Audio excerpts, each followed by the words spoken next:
임상 양상을 보면요, 휴지기성 진전입니다. 특징적으로 보면요, 걸을 때 이렇게 이제 걸음을 걸리면은 환자들이 그 손이 덜덜덜덜덜 떨리는 양상을 보여요. 특히 한쪽으로만 손이 떨리는 양상을 보입니다. 그리고 이제 본태성 진전이라고 하는 것은요, 여러분들 보면은 이렇게 손을 이렇게 뻗어보라 하면 돌돌돌돌돌돌 떨리거든요. 이게 뭐 파킨슨병인가 해서 놀래서 이제 오는 분들이 많으신데, 대개 그런 경우는 본태성 진전이 많아요. 또 요렇게 해서 이렇게 하면은 가다가 둘둘둘둘둘둘 뚫려요. 예, 이렇게. 이제 이런 것은 이제 본태성 진전이 가능성이 많습니다. 그래서 임상 양상을 보면 이런 후지기성 진전, 서동, 강직, 자세 이상, 동결보행, 구부정한 자세, 이제 이런 것들이 나타납니다. 표정 없는 얼굴. 요건요, 얼굴 근육이 이게 힘이 없어진 거예요. 힘이 빠져갖고 표정이 없어진 거죠. 그리고 이 눈이 깜빡거리는 것이 없어져요. 그래서 파킨슨병 환자분들 오시면 벌써 파킨슨 기운이 느껴지는 경우가 있어요. 보면 이제 보통 일반인들은 의사 앞에 앉으면 좀 긴장이 되잖아요. 그러면 눈을 갖다가 평소보다 더 깜빡깜빡하게 해요. 근데 파킨슨병 환자들은요, 뻥하니 의사를 쳐다봅니다. 이렇게. 예. 그리고 이제 이 환을 만드는 떨림이라 해서 이렇게 이제 이런 식의 이제 떨림이 이제 나타나거든요. 그래 이제 이 필롤링 트레머라 그럽니다. 그리고 이제 샤플링 게이트라는 것이 있는데요.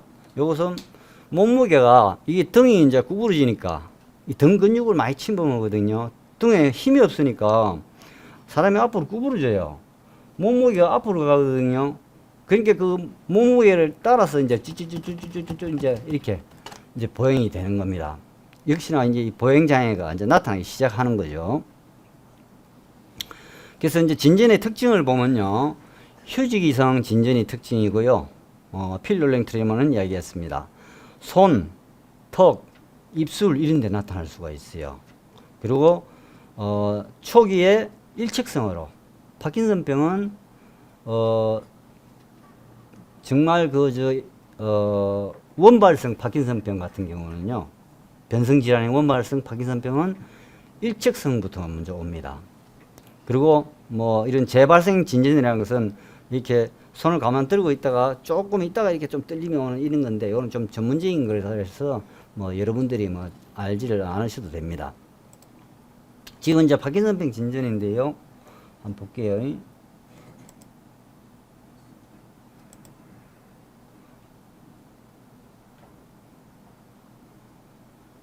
이런 식으로 떨리는 거죠. 예. 이제 본태성 진전과의 감별인데요. 이 파킨슨병에서는 휴지기성입니다. 가만히 있을 때 떨려요. 다리도 가만히 있을 때 돌달달달 떨리거든요. 일적성으로 오는 거. 예. 물론 저 본태성 진전도 처음에 시작할 때는 일직선으로 오는 경우도 왕왕 있어요. 근데 대부분이 얼마 안 가서 양쪽으로 옵니다. 이 두부 진전이 드물다. 이거 왜 그런 줄 아세요? 아까 내가 여기 강직이 딱 붙잡고 있다 그랬잖아요. 목을. 근육을 꽉 잡고 있으니까 실제로 보면 건전도를 해보면 여기서 그 건전도상에서는 떨림이 있는 경우가 있어요. 근데도 이 꽉 잡고 있으니까 떨림이 나타나질 않아요. 그래서 두부 진전이 왕성하게 나타나는 분은 파킨슨병일 가능성이 훨씬 떨어집니다. 강직, 수동, 자세 이상 동반, 또 가족력이 낮다, 진행이 빠르다, 이제 이런 것들이 이제 특징입니다. 이제 본태성 진전에서는 이런 강직, 수동, 자세 이상 이런 것들이 나타나지 않죠. 이 본태성 진전에서는 가족력이 상당히 높아요. 60 내지 70%가 밑으로 내려갑니다. 자식들에게. 그래가지고 자식들은 이 유전자가 자꾸 이제 커져가지고 가거든요. 그래서 젊은 나이에 나타나는 경향을 보여요. 이제 유전자 치료가 이제 조금 있으면 이제 시작되기 때문에요. 뭐 본태성 진전 같은 경우는 뭐 얼마든지 치료가 가능할 겁니다. 수동입니다. 움직임이 느려지는 것이고요. 운동 시작과 지속이 어렵고 초기에 일측성으로 나타나고요. 운동 정밀도가 감소하고 안면 표정 소실이 되고요. 또 눈 깜빡임이 감소되고 침 흘림이 나타납니다. 또 음성의 변화가 이게 높낮이가 없이 그냥 일정하게 이렇게 되는 그런 식으로 되고요. 말더듬도 나타나고요. 의자에서 일어나기가 어렵습니다. 특히 그 앉았다가 방바닥에 서든지 의자에 서든지 일어나기가 굉장히 어려워요. 이것도 이제 스동에 속하는 겁니다. 잠자리에서 뒤치기가 어렵고 또 보행 시 손 움직임이 감소합니다. 이게 이제 암 스윙이라고 방금 이야기했던 그겁니다. 그냥 이렇게 있으면 움직이질 않고 그냥 그대로 그냥 일자로 이렇게 있는 겁니다. 움직이질 않고요, 이렇게. 그 다음에 이제 보행장애, 또 견통, 요통, 이제 이런 것들이 올 수 있고요. 이제, 예, 알겠습니다. 마스크드 페이스입니다. 네.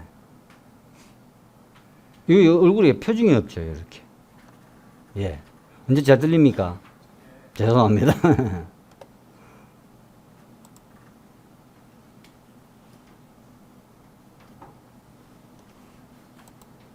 자, 이제 강직은요, 피동적 운동에 저항이 증가하는 겁니다. 굴곡근과 신전근 모두 침범이 되고요, 뻣뻣해지는 거죠.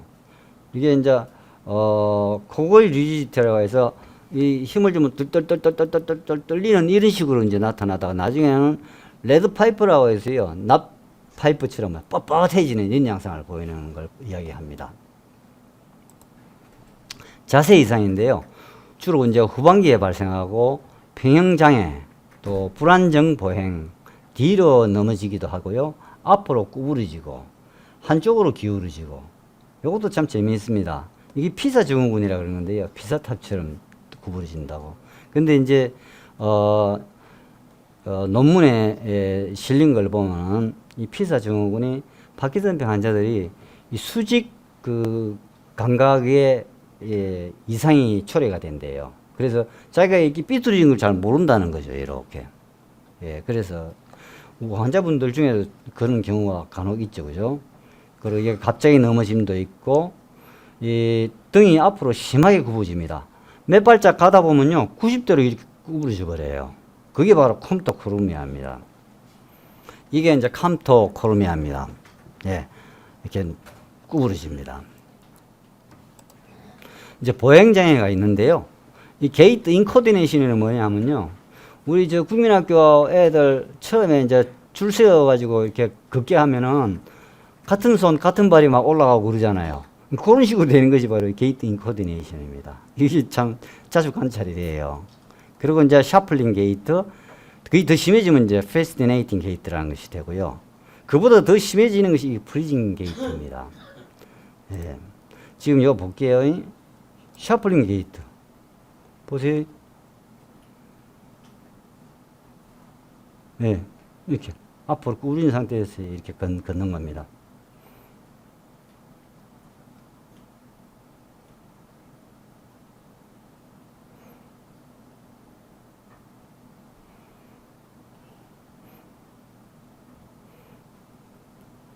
제가 우리 환자분들 얼굴 보이기가 좀 싫어서 그냥 외국에 있는 거 가져와서 이렇게 보여드립니다. 요거는 이제 패스티네이팅 게이트인데요.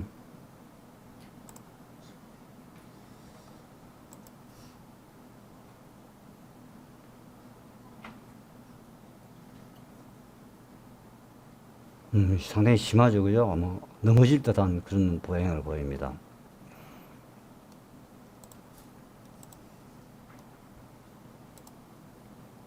그 다음에 이제 이것이, 이제, 게이트 브리징인데요. 이거는 도파민 치료약에도 잘 듣지를 않아요.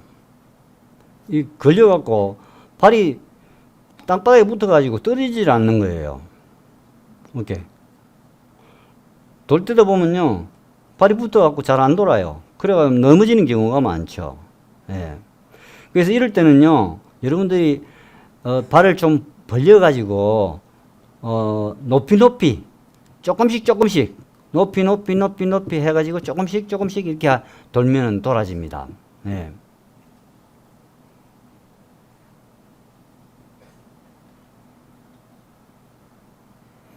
예, 예, 동결보행이고요. 그래서 이 동결보행은 땅에 발이 붙어 떨어지지 않는 양상이고요. 보행 시작 망설임이 있고 돌 때 망설임이 있고 좁은 문 통과 시 특히 또 망설임이 있습니다. 그 병실에 들어올 때 외래에 들어올 때 이게 이 발이 그냥 안 떨어지는 거 여러분들도 보셨죠, 그죠? 또 외부 자극으로 역설적 해소가 된다. 이 참 재밌는 겁니다. 그 환자들 손에다가 인디케이터를 갖다 줘가지고 그 발 앞에다가 이렇게 그 보고 불빛을 비추면서 가라고 하거든요. 예를 들어서 이제 이 인디케이터 있지 않습니까? 이걸 보고 걸으라고 그래요. 그러면 잘 걷습니다. 네, 이게 하나의 그 자극이 되는 거죠. 그리고 이제 예, 여러분들이 이제 그 집 안에서요 한 30-40cm 정도 이 사이를 두고 이렇게 그 빨간 테이프 있잖아요. 그런 것들을 이렇게 붙여 놓으면요 주 동선이 있을 거 아닙니까, 그죠? 무슨 큰 방에서 뭐 부엌이라든지요, 화장실이라든지요, 뭐 이럴 때 그쪽을 쭉 붙여 놓으면요 환자분들이 훨씬 그 보행이 좋아집니다. 그 빨간 그 자극을 받아서. 네.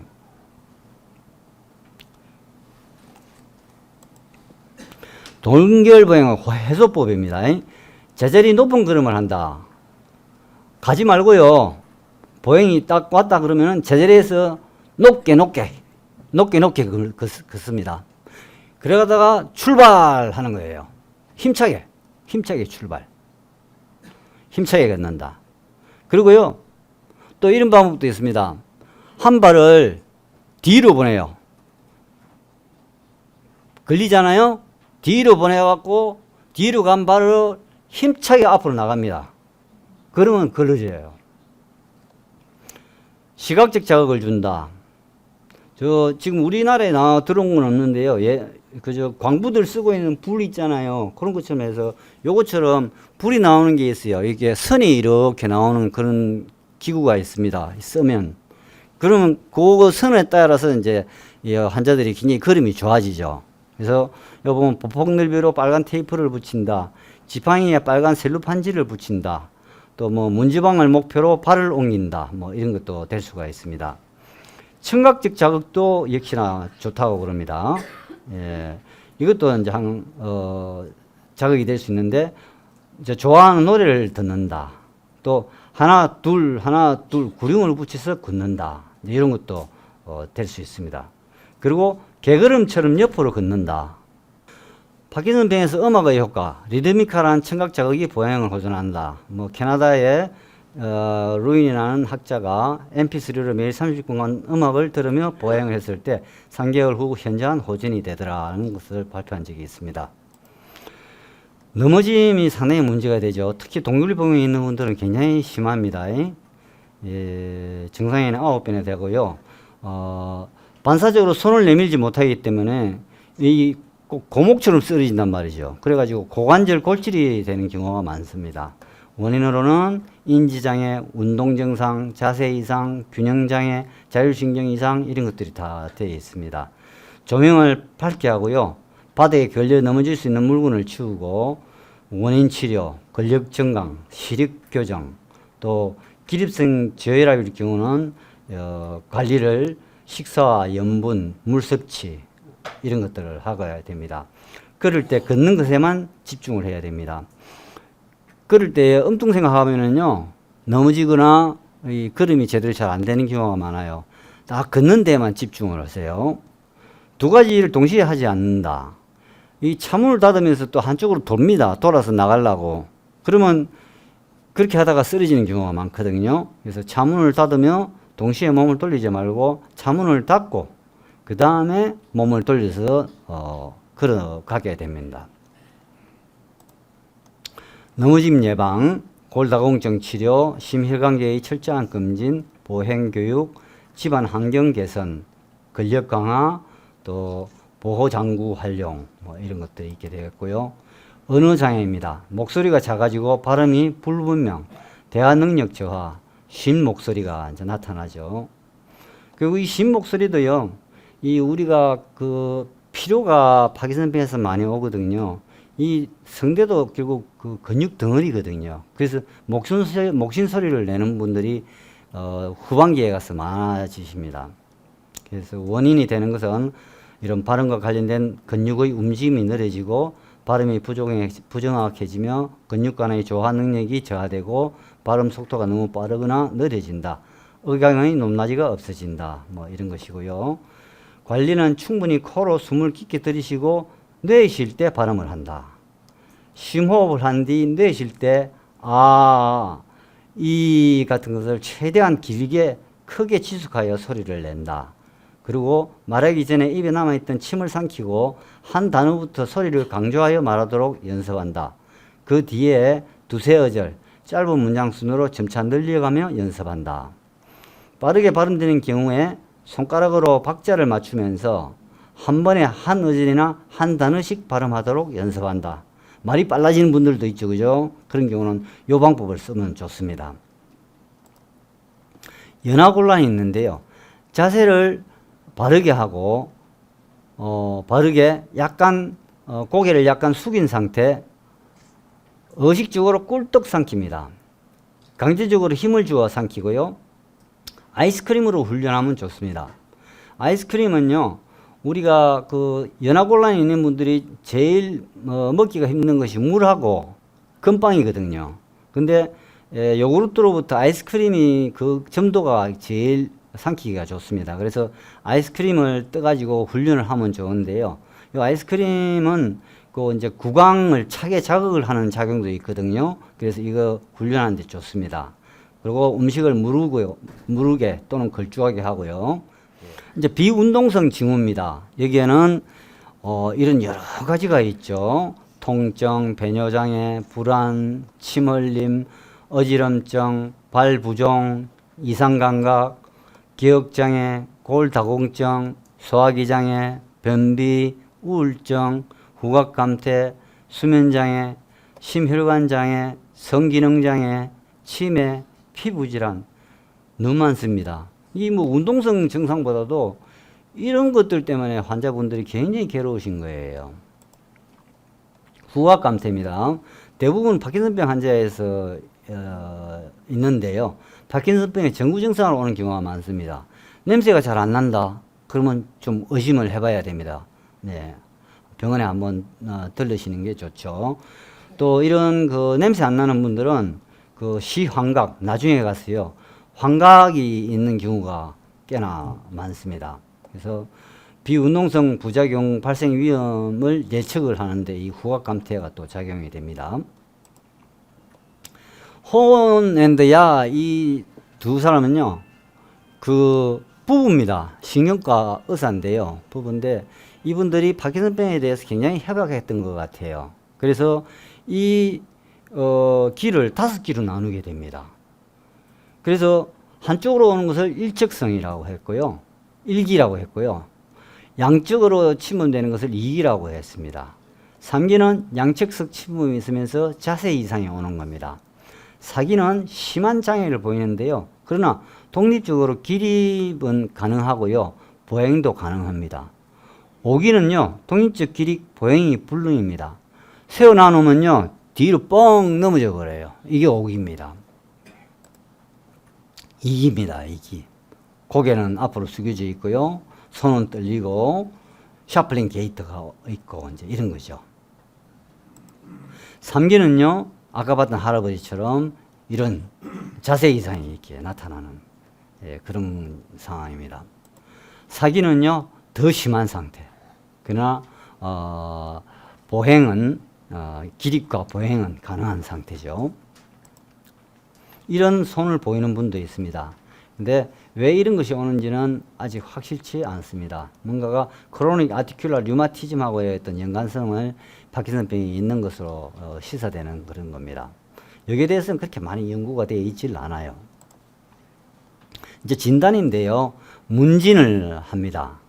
약물 독소에 노출된 적이 있느냐, 또 이학적 검사, 갑상선, 혈당 등 검사하고요.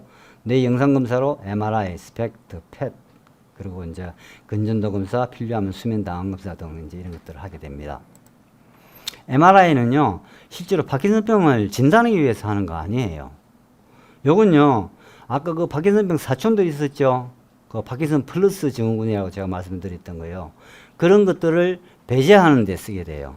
지금 보면 요렇게 요 뇌관의 제일 위쪽 부분이요. 이게 꼭 이 물총새처럼요. 요런 식으로 이렇게 위축이 돼 있어요. 요렇게. 예.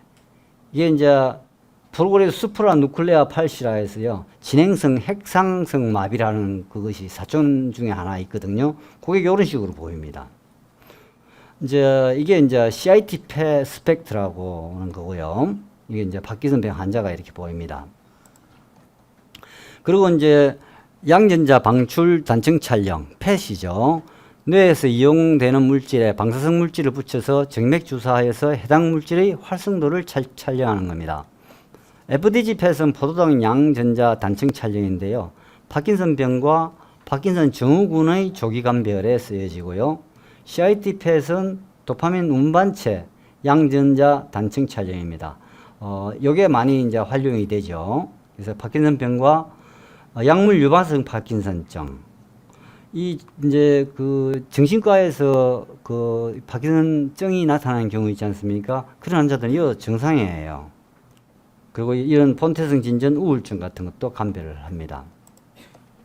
이게 이제 FDG 펫이고요. 이 MSA라는 파킨슨 플러스 증후군하고 PD하고는 차이점을 보이게 됩니다. 네. 또 이제 CIT 펫인데요. 요건 여러분들 많이 하셨죠, 그죠? 제가 이제 보여주면서 이렇게 꼬리가 잘려서 보입니다. 이제 그런 이야기들을 하죠. 원래는 이렇게 정상에서는요, 누에 두 마리가 아주 선홍빛으로 아주 이쁘게 보입니다. 근데 이제 이게 이제 호네냐 1기 또 호네냐 3기 이렇게 진행이 되면서 이렇게 이게 1기 여기 3기 이제 이렇게 점점 심해지는 그런 양상을 보입니다. 기타 검사로서는 뭐 인지심리검사, 운동 증상이 나타나고 한 10년 정도 있으면 이제 치매가 나타나는 경우가 많거든요. 근데 시작은 보통 한 4년만 돼도 나타난다고 그래요. 그래서 인지심리검사를 특히 나이가 든 분들이 그 치매기가 오는 경우가 많거든요. 그래서 나이 들어서 이렇게 진단된 분들은 같이 인지검사가 바로 들어갑니다.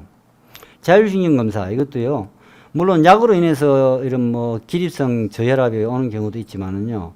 파킨슨병 자체에서 자율신경 이상이 오는 경우가 많아요. 그리고 이제 수면 다원 검사. 이건 이제 이런 것들은 이제 그 수면 다원 검사를 해서 보면